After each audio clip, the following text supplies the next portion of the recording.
Barasat medical college হাসপাতাল চত্বরে বিক্ষোভ মিছিল করে স্মারকলিপি জমা দেয় সিএমওএইচ দপ্তরে। স্মারকলিপি জমা দিল পশ্চিমবঙ্গ আশাকর্মী ইউনিয়ন। কয়েক দফা দাবি নিয়ে তারা স্মারকলিপি জমা দেয়।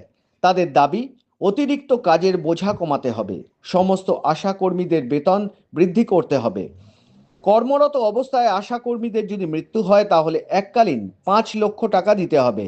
এই রকম একাধিক দাবি নিয়ে উত্তর চব্বিশ পরগনা জেলার বারাসাতে বারাসাত মেডিকেল হাসপাতাল চত্বরে বিক্ষোভ মিছিল করে আশাকর্মীরা।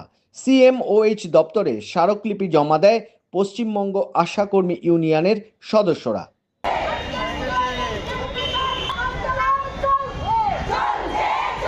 আমাদের দাবি, আমাদের সরকারি স্বীকৃতি দেওয়া হোক।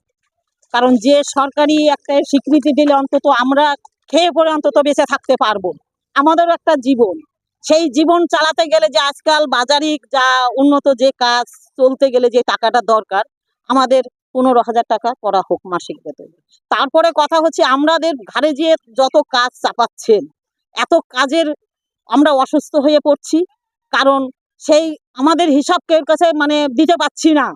আপনারা নিশ্চয়ই টিভিতে দেখেছেন, মুখ্যমন্ত্রী বলেছেন যে আইসিডিএস এ টাকা বাড়িয়েছে, আশাদেরও টাকা বাড়িয়েছে, কিন্তু মুখ্যমন্ত্রী বলতে পারেন নাই যে আমাদের কত টাকা বাড়ালো। কেন পারলেন না বলতে?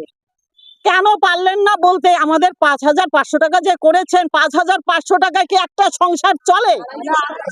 250 টাকায় কি একটা সংসার চলে? সেই জায়গায় দাঁড়িয়ে আমরা বললো দিন তো একটা মজুরি 300 টাকার নিচে হয় না। সেইভাবে আমাদের দিন মজুরি হিসাবে পয়সা দিলেও আমাদের মাসে অন্তত 9,000 টাকা আসে। আজকে আমরা যখন ফোন করবে তখনই যাব, কোনো সমস্যায় পড়লে কিন্তু আমাদেরই সেখানে ফেস করতে হয়।